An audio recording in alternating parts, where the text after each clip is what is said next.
चली आप लोग के बीच एक सुंदर सा भजन लेके आवत बानी। आशा न पूर्ण विश्वास बा करो वो लोग के अच्छा लगी ना जी।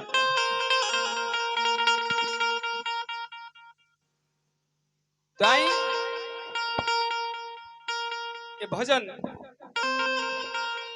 ये जीव रूपी दुल्हन के खातिर रही।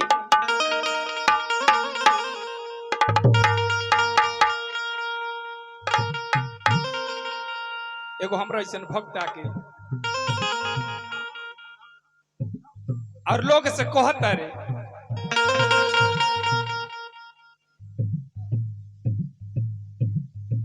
किसी वजह से दिल लगा के देखो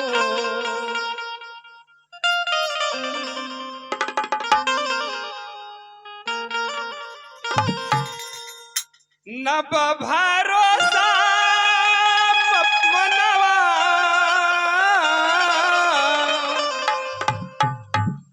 न दिलवा में बसा के देखो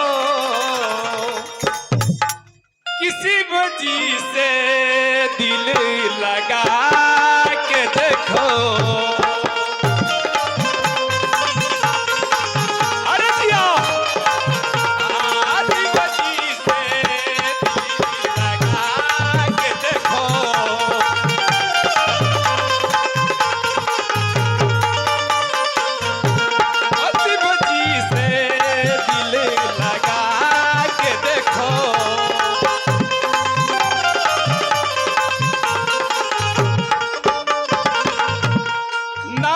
भरोसा मन में बसा के देखो।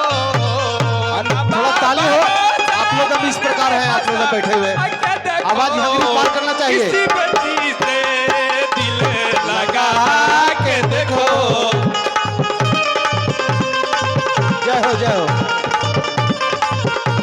किसी बच्ची से दिल लगा के देखो।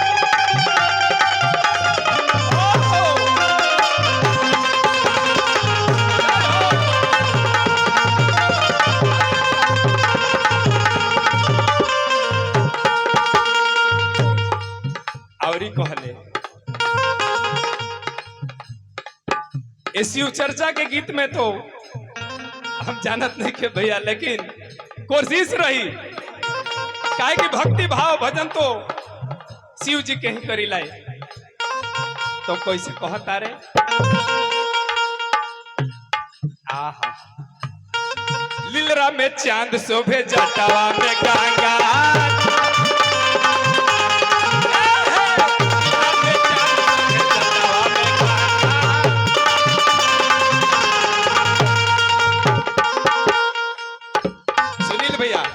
हम सुने न बानी कि शिव जी के अगर तो पूजा करे के बाद तो कोनो खर्चा के जरूरी नहीं। शिव चर्चा के गीत भी हम सुन ले बानी कि कोनो खर्चा के जरूरी नहीं। और ही कहता रे एक लोटा जल ढार छे चाह मांगा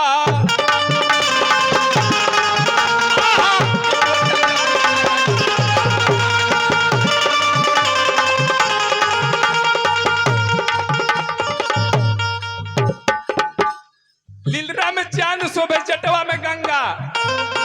एक लोटा जल ढार जे चाह मांगा। कौनो पर मेवा मिष्टान प्रसाद चढ़ावे के जरूरी नहीं थे। भगती में दिलवा रमा के देखो। भगती में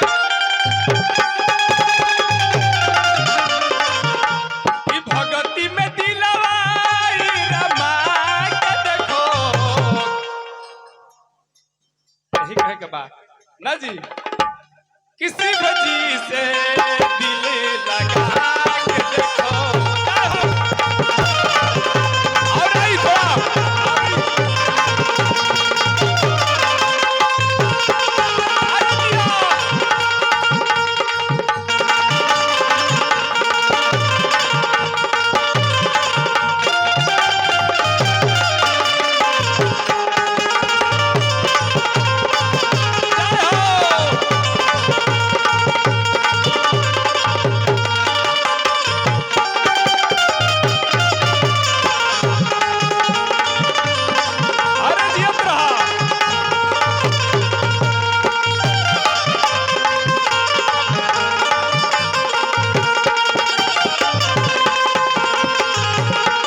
रे भक्त, इतने से नहीं खे,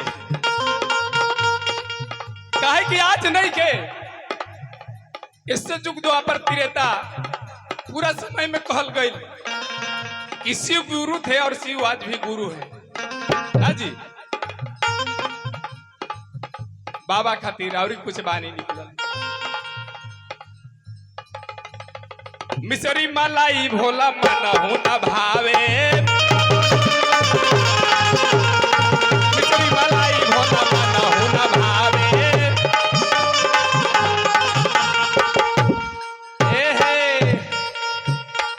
बनल रहा भंगिया धतुरावा के भोगावा लगावे, भंगिया धतुरावा के भोगावा लगावे।